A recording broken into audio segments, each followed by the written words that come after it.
बात उस समय की है जब एक विधवा औरत खाना पकाने के लिए जंगल में लकड़ियां इकट्ठा कर रही थी। तभी उसने एक सूखी लकड़ी उठाई जिसके अंदर एक सांप का बच्चा छिपा बैठा था।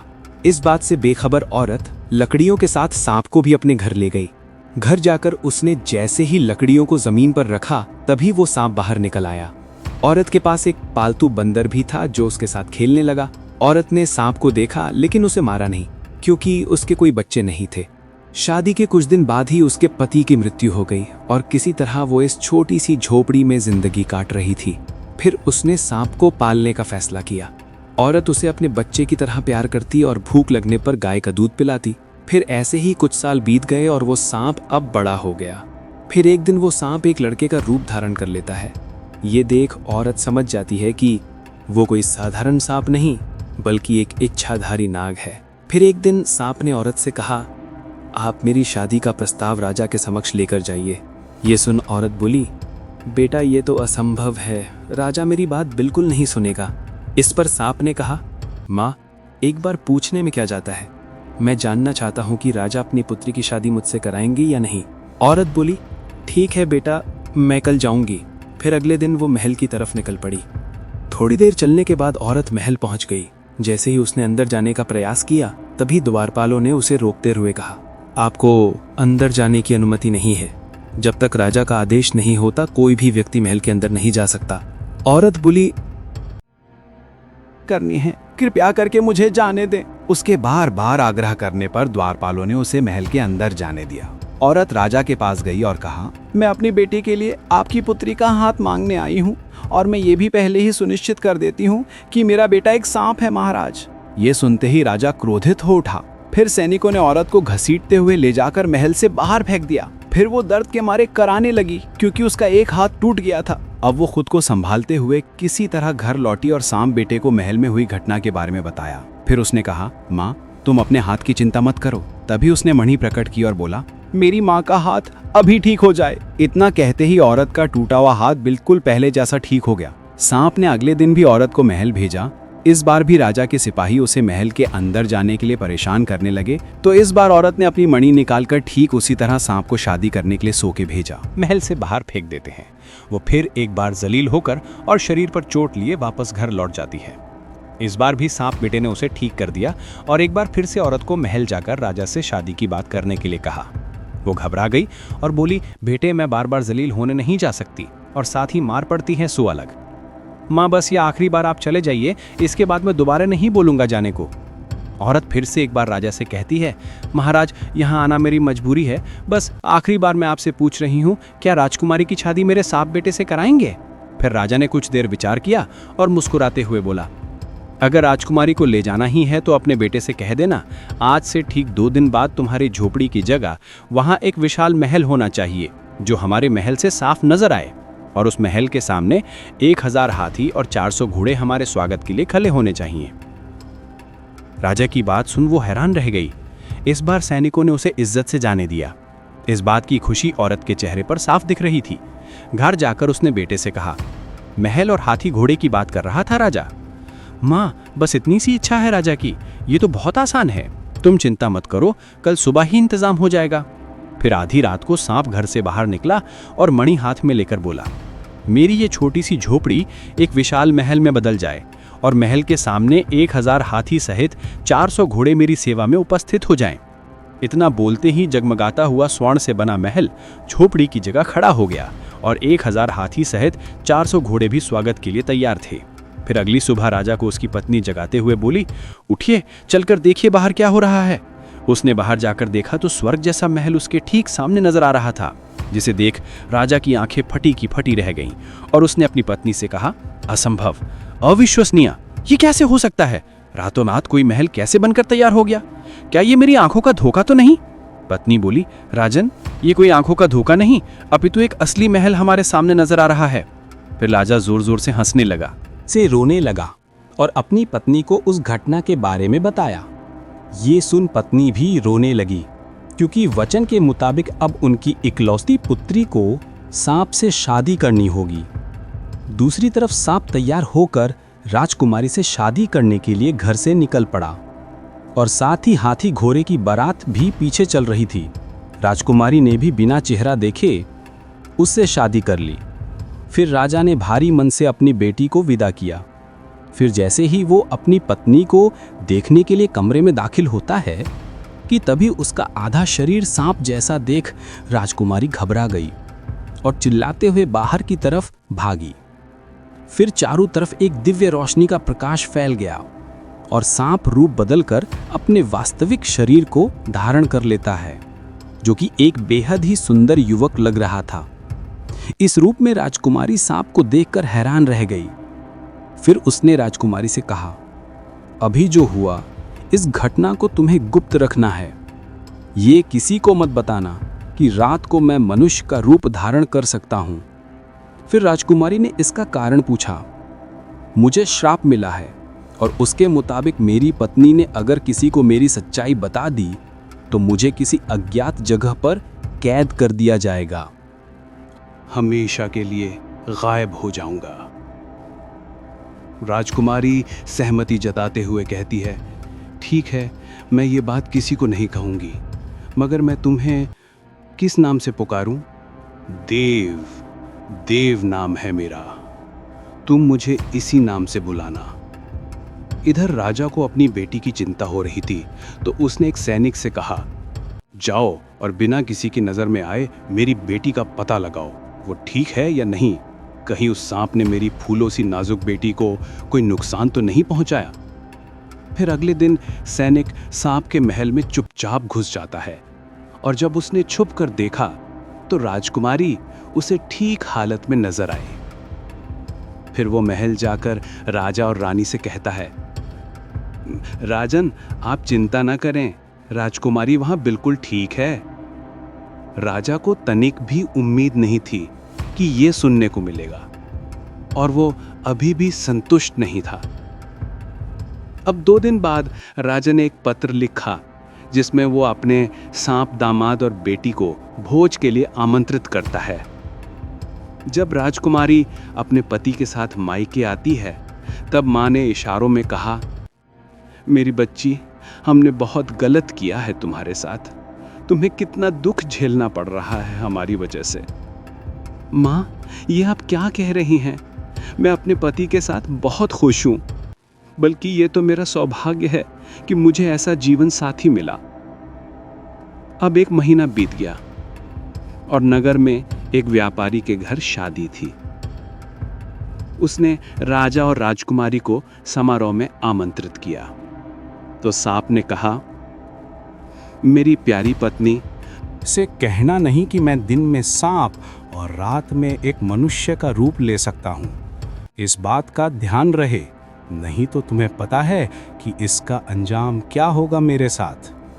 पति के कहे अनुसार राजकुमारी उस भव्य समारोह में अकेली ही चली जाती है। अब सूरज ढलते ही सांप ने अपना रूप बदला और वो भी निकल पड़ा। फिर जैसे ही वो समारोह में पहुंचता है, उसके चेहरे का तेज देखकर लोगों की आंखें खुली की खुली रह गईं। सबके मन में बस एक ही विचार चल रहा था कि इतना सुंदर युवक आखिर कौन है। इधर राजकुमारी बैठी अपने पति को देख रही थी कि तभी उसकी माँ वहां आकर बोली, बेटी, तुमने देखा ना कितना सुंदर युवक है। सबकी निगाहें बस उसी पर टिकी हैं। काश दामाद जी सांप ना होकर ऐसा ही कोई सुंदर युवक होते। माँ की बात उसके कांटे की तरह चुभी और क्रोधित होकर राजकुमारी बोली, माँ, आप मेरे पति को ताना मारना बंद कीजिए और जिस सुंदर युवक को आप देख रही हैं वह कोई और नहीं बल्कि मेरे पति हैं और उनका नाम देव है। उसके इतना बोलते ही देव वहां से अदृश्य हो गया, जैसे वह कभी था ही नहीं। ये देख राजकुमारी घबराकर अपने सांप पति को तलाशने लगती है, मगर उसे वह कहीं नजर नहीं आता। पति के नाम मिलने पर अब वह जोर जोर से रोने लगी। ये देख माँ ने कहा, मेरी बच्ची, तुम रो क्यों रही हो? आखिर ऐसा क्या हो गया? मुझसे बहुत बड़ी भूल हो गई माँ, जो मैंने आपको उनकी सच्चाई बता दी। मगर अब कुछ नहीं हो सकता। मेरे पति मुझे छोड़कर हमेशा के लिए जा चुके। बेटी, फिर तो ये सारा दोष मेरा है। न मैं दामाद जी की बुराई करती और न तुझे कुछ कहना पड़ता। राजकुमारी बोली, मैं अपने पति से बहुत प्यार करती हूँ, चाहे वो कहीं भी हो मुझे उन्हें ढूंढना ही होगा। फिर अगली सुबह राजकुमारी सफर के लिए जरूरी सामान लेकर पति की तलाश करने घर से निकल पड़ी। अब 4 दिन हो गए राजकुमारी भूखी प्यासी बिना रुके चलती रही। जंगल में ना जानवरों का डर, ना कमजोर शरीर उसके इरादे को तोड़ पाया। थकान से चूर हुई वो एक जंगल से गुजर रही थी कि तभी उसके सामने एक बूढ़ा व्यक्ति आया और कहा, तुम्हें उत्तर दिशा में जाना चाहिए, वहां तुम्हें इंद्रदेव मिलेंगे। अब वही तुम्हारे पति के बारे में कुछ बता पाएंगे। राजकुमारी उत्तर दिशा की तरफ चल पड़ी और कुछ देर चलने के बाद वो इंद्रदेव के पास पहुंच गई। फिर उनसे पूछा, हे प्रभु, मैं अपने खोए पति को ढूंढ रही हूं, क्या आप जानते हैं कि वो मुझे कहाँ मिलेंगे? यहाँ से थोड़ी दूरी पर समुद्र है, वहां जाकर समुद्र के देवता वरुण देव से पूछना। मुझे पूरा विश्वास है उन्हें जरूर मालूम होगा कि तुम्हारे पति कहाँ हैं। अब राजकुमारी समुद्र की दिशा में चलने लगी। क्या जंगल और क्या पहाड़, चाहे चिलचिलाती धूप हो या मूसलाधार बारिश, ये सब सहते हुए 3 दिन के बाद वो आखिरकार समुद्र किनारे पहुंच गई। फिर हाथ जोड़ उसने समुद्र देव को पुकारा। उनके आते ही राजकुमारी ने रो रो कर अपने पति के बारे में बताया, कैसे वो एक पल में ही कहीं गायब हो गए। प्रभु, अब तो कई दिन बीत गए उन्हें गायब हुए। मैं आपसे विनती करती हूँ कि कृपया कर मुझे एक बार उनका पता बता दें, नहीं तो मैं उनकी तलाश करते हुए अपने प्राण त्याग दूंगी। ये सुन वरुण देव बोले, तुम्हें प्राण त्यागने की कोई आवश्यकता नहीं है। तुम्हारे पति सही सलामत हैं, लेकिन वे समुद्र के उस पार दूसरे छोर पर जंगलों के बीच एक खूंखार चुड़ैल के कब्जे में हैं, जो आत्माओं से सौगा कर उन्हें छल पूर्वक अपना गुलाम बना लेती है। इस पर राजकुमारी कहती हैं, चाहे वो कितनी ही ताकतवर चुड़ैल क्यों ना हो, मैं वहां जाऊंगी और उसके चंगुल से अपने पति को छुड़ाकर वापस लेकर आऊंगी। बस आपसे इतनी ही गुजारिश है कि मुझे समुद्र पार उस जगह तक पहुंचा दें। तुम्हारी यही इच्छा है तो ठीक है, मैं तुम्हें वहां ले जाऊंगा। फिर उन्होंने एक मछली का रूप धारण किया और राजकुमारी उनके पीठ पर बैठ गई। अब वे तूफान की रफ्तार से तैरते हुए बस कुछ ही क्षणों में समुद्र पार कर दूसरे छोर पर राजकुमारी को पहुंचा दिया। अब जैसे ही वो एक पेड़ के नीचे आराम करने बैठी कि तभी एक भयानक हंसी उस जगह गूंजने लगी। फिर पल भर में ही चुड़ैल राजकुमारी के सामने प्रकट हुई। वो भागती उससे पहले ही चुड़ैल ने उसे पकड़ लिया और उठाकर अपने साथ ले गई। जब वो राजकुमारी को अपने घर लेकर आई, वहीं पिंजरे में कैद देव ने अपनी पत्नी को तुरंत पहचान लिया। राजकुमारी ने भी उसे देख लिया था, मगर वे दोनों ही खामोश रहे। अब चुड़ैल कहती है, तुम यहीं रहना, मैं शिकार करने जा रही हूं। अगर कहीं भागने की कोशिश की तो मैं तुम्हें कच्चा खा जाऊंगी। इतना बोलकर वो चली गई।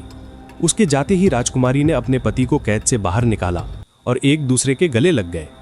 मगर चुड़ैल गई नहीं थी, उसने छुपकर सब कुछ देख लिया। फिर वो मन ही मन सोचने लगी, मुझे पहले ही संदेह था कि ये दोनों पति पत्नी हैं। जब वो शिकार करके वापस लौटी तो उसने दोनों को पेट भर के हिरण का मांस खिलाया ताकि वो बाद में उन्हें स्वाद लेकर खा सकें। अगले दिन चुड़ैल ने राजकुमारी से कहा, मैं बाहर जा रही हूँ, जब मैं वापस लौटूं तो मुझे इंसानी मांस पका हुआ चाहिए। ध्यान रहे, अगर तुमने ये बात नहीं मानी तो मैं तुम दोनों में से किसी एक को खा जाऊंगी। ये सुन बेचारी घबरा गई। अब वो सोच में पड़ गई कि इंसानी मांस कहाँ से लाया जाए। पत्नी को चिंता में देख वीर ने पूछा, तुम इतनी परेशान क्यों हो? चुड़ैल ने मुझे इंसानी मांस पकाने का आदेश दिया है। अगर ऐसा नहीं किया तो वो हम दोनों में से किसी एक को खा जाएगी। देव ने कहा, तुम चिंता मत करो, मैं गोश्त का इंतजाम करता हूँ। अब वो जंगल गया और एक बारहसिंघा का शिकार कर उसे घर ले आया और सूअर के टुकड़े कर उसके मांस में अपनी खून की कुछ बूंदें मिलाकर उसे अच्छे से पका दिया। शाम को चुड़ैल जब घर आई तो उसने कहा, क्या तुमने मेरे खाने का बंदोबस्त किया? राजकुमारी बोली, हाँ, जैसा तुमने कहा था मैंने अपना काम पूरा किया। जब उसने मांस चखा तो सोचने लगी, ये कमज़ोर सी दिखने वाली लड़की आखिर इंसानी मांस कहाँ से लेकर आई? मुझे लगता है इसके पति ने ही कुछ किया होगा। अगले दिन चुड़ैल ने फिर से कहा, मैं जा रही हूँ और जब मैं वापस लौटूं तो एक बर्तन इंसानी खून से भरा हुआ चाहिए। अब उसने अपनी एक उंगली काटी, ये सोचकर कि वो अपने खून से बर्तन को भर देगी। जब उसका पति वहां आया तो पत्नी का हाथ खून में सना हुआ देख वो बोला, तुम्हारे हाथ में चोट कैसे लगी? देखो कितना खून बह रहा है। तब राजकुमारी ने रोते हुए कहा, चुड़ैल ने खून से भरा एक बर्तन मांगा है और चेतावनी दी है कि अगर मैंने ऐसा नहीं किया तो अंजाम अच्छा नहीं होगा। तुम कितनी नादान हो जो अपने खून से बर्तन भरने चली। अगर तुमने अपने शरीर का एक एक बूंद खून भी निकाल लिया तब भी ये बर्तन नहीं भरेगा। तुम जाओ, अपने हाथ का खून रोको और ये काम मुझ पर छोड़ दो। फिर वो जंगल गया और एक जंगली सूअर का शिकार कर उसे घर ले आया और सूअर के टुकड़े कर उसके खून से बर्तन को पूरा भर दिया। चुड़ैल जब वापस घर लौटी तो उसने कहा, क्या तुमने वो काम किया जो मैंने कहा था? राजकुमारी बोली, हाँ, बर्तन भरा हुआ रखा है। जब चुड़ैल ने खून चखा तो उसे बिल्कुल भी शक नहीं हुआ कि वो किसी जानवर का खून है। उसने सोचा, ये लड़की इतना खून कहाँ से ले आई? जरूर ये काम भी उसके पति का ही होगा। मैं उसे अब छोड़ूंगी नहीं। अब चुड़ैल को एक बहाना चाहिए था वीर को खाने का। फिर वो राजकुमारी से बोली, मैं बाहर जा रही हूँ, जो आदमी वह कैद है मेरे वापस लौटने से पहले तुम उसे मार देना। अब ये बात उसने अपने पति वीर को बताई। वीर ने कहा, तुम घबराओ मत, आज इस चुड़ैल को मैं खत्म कर दूंगा। अब वो अपना रूप बदलकर एक बूढ़ा इंसान बन गया और एक कुल्हाड़ी लेकर जंगल में लकड़ी काटने निकल पड़ा। इधर चुड़ैल जंगल में शिकार तलाश रही थी।